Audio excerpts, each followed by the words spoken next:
My name's Rose Katera, mother to Catherine, a wife to Joel Kanyeihamba.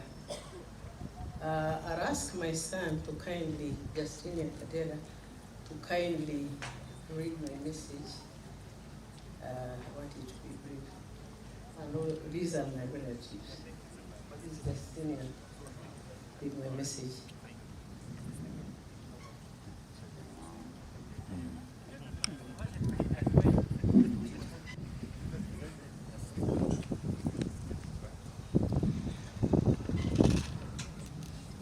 This is the speech of our mother, Mrs. Rose Katera. And in the interest of time, I think I'll try to summarize it. But it goes like this. The bereaved family of the late George Kanyeihamba, the clergy, Your Excellencies, the Chief Justice, Honorable Ministers, Right Honorable Prime Minister Emeritus, friends, relatives, and fellow mourners. My name is Rose Katera, the mother-in-law of Joel Kanyeihamba. I first met George in the 1970s through my late husband, Jonathan Katera.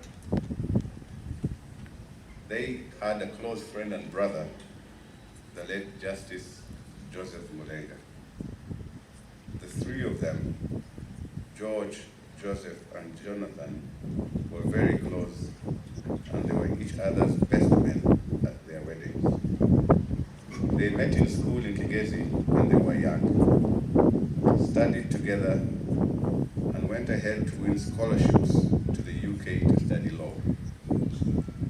They graduated together and studied further to become barristers.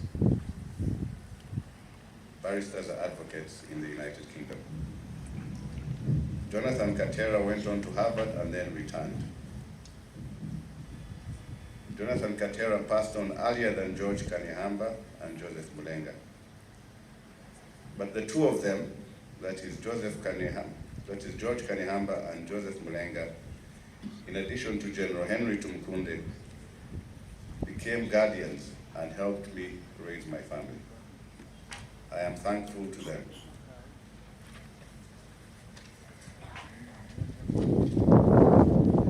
My daughter Catherine went to study for her master's at Cardiff in the UK, where she met Joel.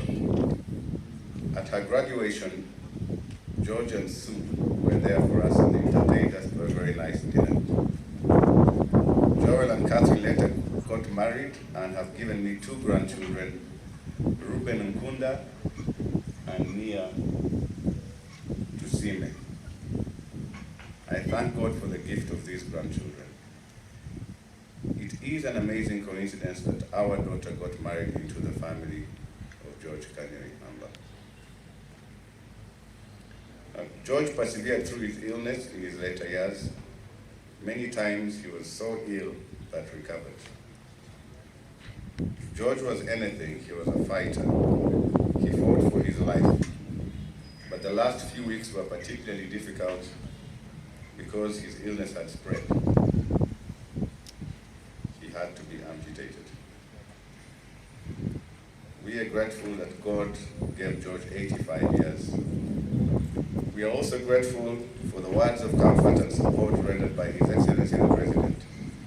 He supported George in the Katera Hospital, called to check on him, and then came to the house. And he has continued to support the family of George Kanyeihamba. I want to especially thank the Right Honorable Prime Minister Emeritus, Honorable Rakana Rugunda. Honorable Rugunda has been a steadfast, loyal, and dependable friend to the late Kanyeihamba. Even as a Prime Minister, Honorable Rugunda would answer 10 calls a day to deal with every issue, minor and major, affecting George Kanyeihamba. May God bless you, Right Honorable Rugunda, for your devotion to George Kanyeihamba. Ayos?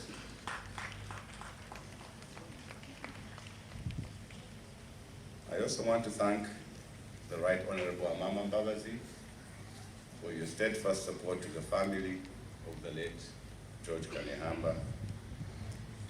And I want to thank Dr. Ben Mbonye for looking after George like a brother.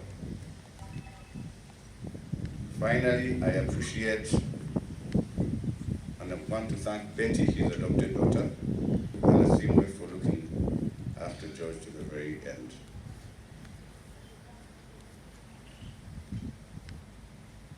I want to thank my in-laws, Sue, Sarah, Ruth, and I want to thank Joel in particular for loving and looking after my daughter and grandchildren.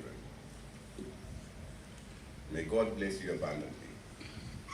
We will support you since we are here in Uganda in all matters related to the estate. Finally, I'll quote from Hebrews chapter 10, verse 36. You need to persevere so that when you have done the will of God, you will receive what He has promised. Yes. Abagabira, mwebale kuzale manzi. We are speaking it in Hororo, but may the soul of George Kanyeihamba rest in eternal peace. This is a message from our mother. Thank you very much.